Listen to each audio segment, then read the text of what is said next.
Hi guys, how are you doing? It's yet another moment for us to learn, share, and grow together. And today I want to talk about something that is currently, happening to me, something that I'm currently experiencing. And today, basically, it's about seasons of life. Right now, I'm in a very, I would say, up season in my life. And last night, I was speaking to one of my friend, and he was basically telling me, "This seems to be your season, my friend. This is your season." But I told him, "But you don't know how many seasons, low seasons, I've had to endure before me getting to these up seasons." And so something good has happened to me this week, and I believe that in due time I'll have the opportunity to share with you whatever it is. And and then I remembered when we were talking that whatever it is has happened in something that I began working on exactly 1 year ago. It was actually in October when I began working on that particular thing. And so many times I would get no's, I would get regrets, but it just happened that, when I was not actually waiting for a yes, an yes came. And it just takes 1 year sometimes for you to be excited, for you to feel happy, and for your life to take a new trajectory. So basically, today, what I want to encourage you is that acknowledge the fact that life happens in seasons, both good and bad seasons, both high and low seasons. They happen to all of us. And so, what we can do for us to live, good lives and lives that we're happy about is embrace all seasons.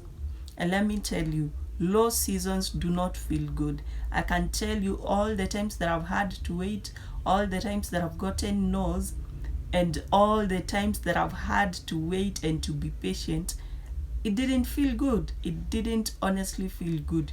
You'll get depressed, you'll get discouraged, but all in all, you have to embrace it. That is life, and that is how it is. The other thing that maybe I've learned through that seasons, through me going low seasons, and now I'm in a his season, sorry, is keeping hope alive. Basically, you cannot dim that light. You have that vision, you have that goal that you want to achieve. There's that place that you want to reach. There's that destination basically that you're working towards. And so when you get no's, or when you get regrets, when you get disappointments, do not dim your hope. Do not, kill that hope that you had for that particular dream. Let it stay alive. Let it continue to be there. Even if from one place you hear a no, in another place it could be a yes. If today, Monday, you hear a no, who knows, a Sunday, a yes could come on a Sunday, or the other week after. So just keep hope alive, and know that it is a season. The low season is going to end, and your up season is going to come soon. So keep hope alive, and know that your dream is valid. When you get the no's, when you get the disappointments, it doesn't mean that your dream is not valid. It just means that you need to wait more. It's a process. You have to continue working on it more.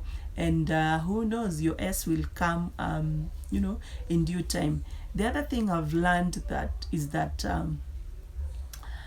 and when I was waiting, basically, this was not all clear to me. It is clear to me right now that in the end, everything tends to work out.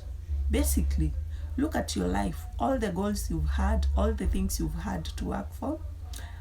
When you're in that season of doing the work, you get these ideas in your head. Oh, what if it doesn't work out? What if nothing good happens out of this? What if I don't get, that job that I want to get? But looking at your life, just looking at the couple, looking back at your life, let's say 10 or 20 years back, things have always worked out. It might not work out when you want them to work out. It might not work out your way, but in the end, things tend to work out.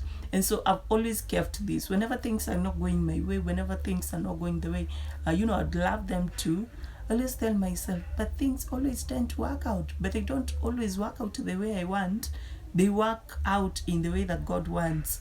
But you find that God's way is actually way more better, more enjoyable, more fulfilling, and my way was just man-made and not even good at all. So maybe keeping that in your mind will help you and encourage you when you're going through your down season, that in the end things always tend to work out. And maybe the fourth thing that I've learned the hard way is have fun while you're doing it. Have fun while you're waiting. Have fun while you're filling in those documents. Have fun while you are putting in the work. Enjoy the process. Sometimes you get discouraged because we're not enjoying what we are doing. We're not enjoying even the work that we are putting in to achieve our dreams. So what I've learned, if it's applying for jobs, have fun while at it. Read the requirements, go back and look at your life. What are the skills you have? How can you create some form of joy from that? And so for me, if it's applying for jobs, I'll be like, it would be interesting if they get back to me and call me for an interview. Oh, I'll do a good job in that company. Oh, looking at my skills, I know how to do this and this and this. Wow, it would, bring great value to that company. And so that would make me sort of feel good and, I don't know, bring out the dopamines, and I'll be so happy. So I believe that you've learned something. I've shared about seasons in life, keeping hope alive, and just the fact that in the end things always tend to work out. Do not listen to that voice in your head, that voice that says that you will not make it, you will not achieve your dreams, you are not worthy, you are not beautiful enough. All that is meant to distract you from your goal. So ensure that you keep your eyes on the goal, and you do not kill your dreams. You do not do self-sabotage. And guys, can I just mention about something about self-sabotage? Sometimes we are our own worst enemies. We are the killers of our dreams. We do not believe in ourselves enough, which will not make your dreams come true. So what I'd encourage you, why don't you go back and look at your life. How has your life been the last 10 years? And try patterns where you have self-sabotaged your dreams. It could be procrastinating, going after perfection, saying, I'll begin, doing this when I have everything in place. And trust you me not, the moment will never be right. The time will never be right for you to start working on your dream. So do it right now. Start working on your dream right now.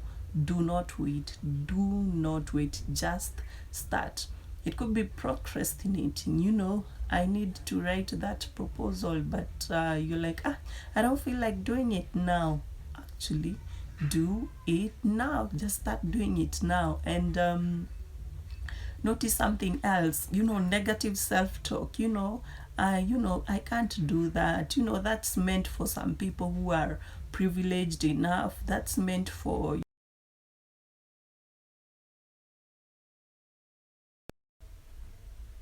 So guys, sorry, I got cut short when I was talking about self-sabotage. But what I was saying is actually, why don't you take note of all those patterns where you've had a dream but you didn't go for it because one, maybe you are scared, you procrastinated, or you felt unworthy. Then once you realize all the patterns and what triggers those, work against that. If it's procrastinating, say you won't procrastinate again. If it's about negative self-talk, why don't you start giving yourself positive self-talk that will motivate you to get started? And if it's perfectionism, just realize and acknowledge the fact that things will never be ready for you to go for your dreams, things will never fall into place for you to get started. So that's a form of perfectionism, actually is a form of self-sabotage. So take note of all the patterns, what triggers those, and work against those. And let me know how it goes. So if you like this video, hit the subscribe button below and also give it a thumbs up. And also, if you want to be notified of when I'll be producing videos, why don't you hit the notification bell? And see you in the next video. Bye.